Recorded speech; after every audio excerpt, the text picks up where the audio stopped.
விரிவான செய்திகள். இலங்கை ராணுவத்தால் கொல்லப்பட்டதாக கூறப்பட்ட பிரபாகரன் உயிரோடு இருப்பதாக விடுதலை புலிகள் இயக்கம் அதிகாரப்பூர்வமாக அறிவித்துள்ளது. விடுதலை புலிகள் இயக்க தலைவர் பிரபாகரன் சுட்டுக் கொல்லப்பட்டதாக இலங்கை அரசு தெரிவித்தது. மேலும் பிரபாகரன் போன்ற உருவம் உடைய உடலையும் வட இந்திய ஆங்கில தொலைக்காட்சிகள் வழியாக ஒளிபரப்பியது. மேலும் பிரபாகரனின் மனைவி, மகள் மற்றும் இளைய மகன் ஆகியோரும் கொல்லப்பட்டு விட்டதாகவும் இவர்களது உடல் நந்திக்கடலில் கண்டுபிடிக்கப்பட்டதாகவும் இலங்கை ராணுவம் தெரிவித்தது. ஆனால் இந்த தகவலை இலங்கை ராணுவத்தின் செய்தி தொடர்பாளர் உதய நாணயகரா இப்போது திட்டவட்டமாக மறுத்துவிட்டார்.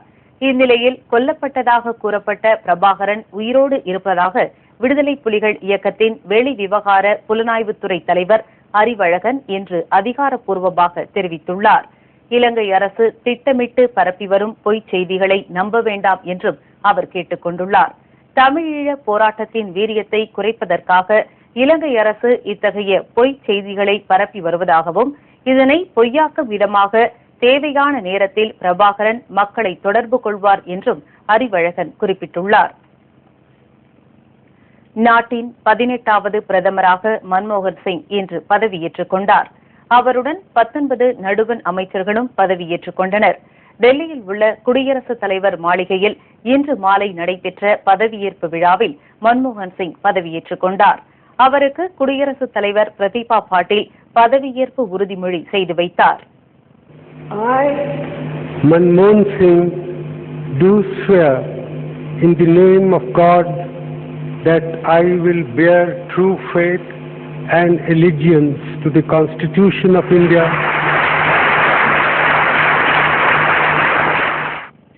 பிரதமரை தொடர்ந்து நடுவண் அமைச்சர்களாக பிரணப் முகர்ஜி, சரத் பவார், A.K. அந்தோணி, ப. சிதம்பரம், மம்தா பானர்ஜி, S.M. கிருஷ்ணா, குலாம் நபி ஆசாத் ஆகியோர் பதவியேற்றனர்.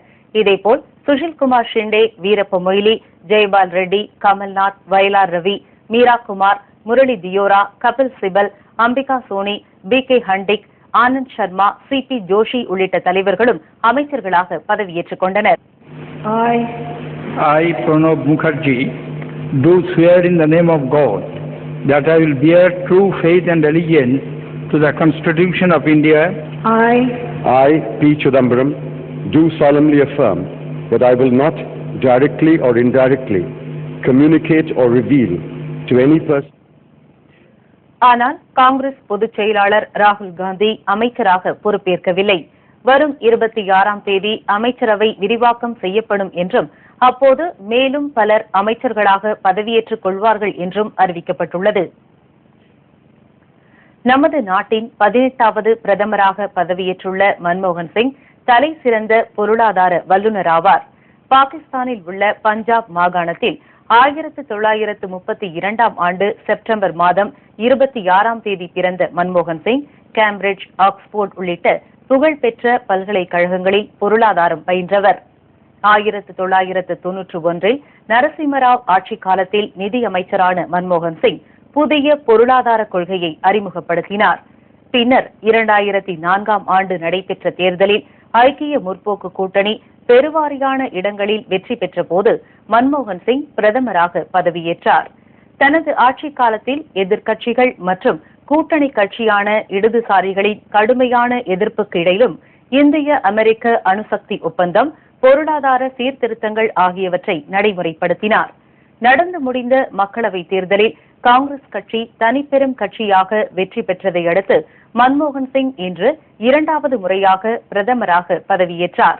இந்திய வரலாற்றில் 5 ஆண்டு கால ஆட்சியை முழுமையாக நிறைவு செய்து பின்னர் மீண்டும் பிரதமராக பதவியேற்ற ஜவஹர்லால் நேருவை தொடர்ந்து அந்த பெருமையை பெறுகிறார் மன்மோகன் சிங். நடுவத்தில் அமையவுள்ள காங்கிரஸ் அரசுக்கு வெளியிலிருந்து ஆதரவளிப்பது என்ற முடிவில் எவ்வித மாற்றமும் இல்லை என்று முதலமைச்சர் கலைஞர் கருணாநிதி தெரிவித்துள்ளார். அமைச்சரவையில் இடம்பெறுவது குறித்து காங்கிரசுடன் நடத்திய பேச்சுவார்த்தையில் உடன்பாடு ஏற்படாததை அடுத்து வெளியிலிருந்து ஆதரவளிக்கப் போவதாக திமுக நேற்றிரவு அறிவித்தது. மேலும் பதவியேற்பு விழாவை புறக்கணித்துவிட்டு முதலமைச்சர் கருணாநிதி இன்று சென்னை திரும்பினார். புறப்படும் முன் டெல்லியில் செய்தியாளர்களை சந்தித்த அவர் அமைச்சரவை குறித்த காங்கிரஸ் கட்சியின் திட்டம் ஏற்புடையது அல்ல என்றார். மத்தியில் அமைச்சரவைக்கு திராவிட முன்னேற்ற கழகம் அதனுடைய ஆதாரை வெளியிலிருந்து தெரிவிப்பது என்று முடிவெடுக்கப்பட்டிருக்கிறது. ஒரு பார்பனா அளிப்பதற்காக அந்த பார்பனாவை பற்றி தனி ஒருவராக இருந்து நான் இங்கே கருத்து கொள்ள முடியாது. கட்சியுடைய செயற்குழுவை கூட்டி அதில்தான் விவாதித்து பிறகு அவர்களுக்கு பதில் சொல்ல முடியும். அதே நேரத்தில் காங்கிரஸ் முடிவு குறித்து விவாதிக்க இன்று மாலை நடைபெறும் என்று கூறப்பட்ட திமுகவின் செயற்குழு கூட்டம் நடைபெறவில்லை. அமைச்சரவை விரிவாக்கம் 26ஆம் தேதி நடைபெறும் என காங்கிரஸ் கட்சி அறிவித்துள்ள நிலையில் அதற்குள் திமுக செயற்குழு கூட்டம் நடைபெறும் என எதிர்பார்க்கப்படுகிறது. நடுவண் அரசுக்கு வெளியிலிருந்து ஆதரவு என்ற திமுகவின் திடீர் முடிவுக்கான பின்னணி குறித்து புதிய தகவல்கள் வெளியாகியுள்ளன. ஒரே குடும்பத்தைச் சேர்ந்த 3 பேருக்கு அமைச்சர் பதவி வழங்க மன்மோகன் சிங் மறுத்துவிட்டதும் முக்கிய காரணம் என்று தெரியவந்துள்ளது. திமுக சார்பில் நடுவண் அமைச்சரவையில் இடம்பெற வேண்டியவர்களின் பட்டியலை இறுதி செய்வதற்காக டெல்லி சென்று 3 நாட்கள் தங்கியிருந்த முதலமைச்சர் கருணாநிதி கடைசியில் அரசுக்கு வெளியிலிருந்து ஆதரவு என அறிவித்தார். கருணாநிதியின் இந்த திடீர் அறிவிப்புக்கு பல்வேறு காரணங்கள் கூறப்படுகின்றன. திமுக சார்பில் கடந்த முறை பெறப்பட்ட அதே துறைகளை மீண்டும் கேட்டதோடு தொடர்வண்டி, நலவாழ்வு, மின்சாரம் ஆகிய துறைகளையும் கேட்டு வலியுறுத்தப்பட்டது. ஆனால் காங்கிரஸ் கட்சி இதற்கு ஒப்புக்கொள்ளவில்லை என்று கூறப்படுகிறது. மேலும் உறவினரின் நிறுவனத்திற்காக பிரதமர் அலுவலகத்தை தவறாக பயன்படுத்திய TR பாலு, பல ஆயிரம் கோடி ஸ்பெக்ட்ரம் ஊழலில் சிக்கிய ராசா ஆகியோரை அமைச்சரவையில் சேர்க்க மன்மோகன் சிங் விரும்பவில்லை என்றும் தெரிகிறது. மன்மோகன் சிங் அவர்கள் கடந்த காலத்தில் டெலிகாம் துறையில் மிகப்பெரிய விஷயமாக பேசப்பட்ட ஸ்பெக்ட்ரம் ஊழல் என்பது அமைச்சர் ராஜாவுடைய காலத்தில் நடந்ததால் மேலும் அப்படிப்பட்ட நடவடிக்கைகளுக்கு தான் துணையாக இருக்கக்கூடாது என்ற அடிப்படையில் ஒரு முற்றுப்புள்ளி வைப்பதற்காக இந்த முடிவெடுத்திருக்கிறார் என்பதாக நாங்கள் கருதுகிறோம். இப்படிப்பட்ட அணுகுமுறையை நாங்கள் வரவேற்கிறோம்.